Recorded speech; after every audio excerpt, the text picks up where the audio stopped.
আসসালামু আলাইকুম। আশা করছি সবাই ভালো আছেন। আপনাদের দয়া আল্লাহর রহমতে আমি অনেক ভালো আছি। প্রতিদিনের মতো আমি আব্দুল্লাহ আল মারুফ আপনাদের সাথে আছি। আজকের একটি অসাধারণ টিউটোরিয়াল নিয়ে আপনাদের মাঝে হাজির হয়েছি। আজকে আমি আপনাদের দেখাবো কীভাবে খুব সহজে আপনারা একটি ফর্ম থেকে আরেকটি ফর্ম তৈরি করতে পারবেন। আমার একটা ফর্ম তৈরি করা আছে, সেটা থেকে আমি দেখিয়ে দিব আপনাদের।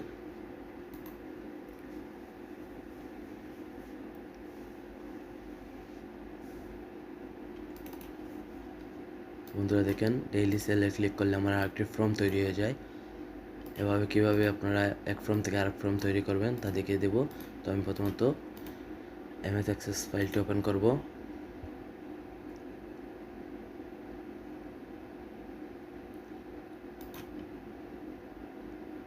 এইটার নাম দেব ডাবল ফ্রম ক্রেট। আমি ক্রিয়েটে ক্লিক করব, মোর ফর্মে ক্লিক করব, এটা ডিলিট করে নেব। এটার নাম দেব আমি ফ্রম 1। আমি সেভ করে নেব ফ্রম 1। এটার ফর্মের কালার আমি সেট করে নেব ব্ল্যাক। আমি এখন আরেকটি ফর্ম তৈরি করব।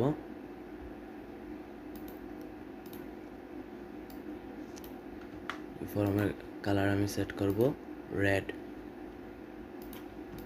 আমি এই ফর্মের নাম দিয়ে দেব ফ্রম 2। এখন আমি ফ্রম 1-এর সাথে ফ্রম 2-কে অ্যাড করব। একটা বাটন নিব, ফ্রম অপারেশনে যাব, ওপেন ফ্রমে ক্লিক করব। ফ্রম 2 যেহেতু আমার, ফ্রম 2-তে আমি ক্লিক করব। ওপেন ফ্রম, আমি এখানে নাম লিখব ফ্রম 2। যেহেতু আমার ফ্রম 2 ওপেন হবে, ফ্রম 1 থেকে আমি একটু ভিউ করব। তো আমার ফ্রম 1টা দেখা যাচ্ছে, এখানে ক্লিক করব, ফ্রম 2 ওপেন হয়েছে। ফ্রম 2 এভাবেই আপনারা দুইটি ফর্ম বা হাজার হাজার ফর্ম তৈরি করে নিতে পারেন খুব সহজে। আমার ভিডিওটি যদি ভালো লাগে অবশ্যই আমার চ্যানেলটাকে সাবস্ক্রাইব করবেন এবং পাশে থাকা বেল আইকনটি বাজিয়ে দিবেন। ধন্যবাদ।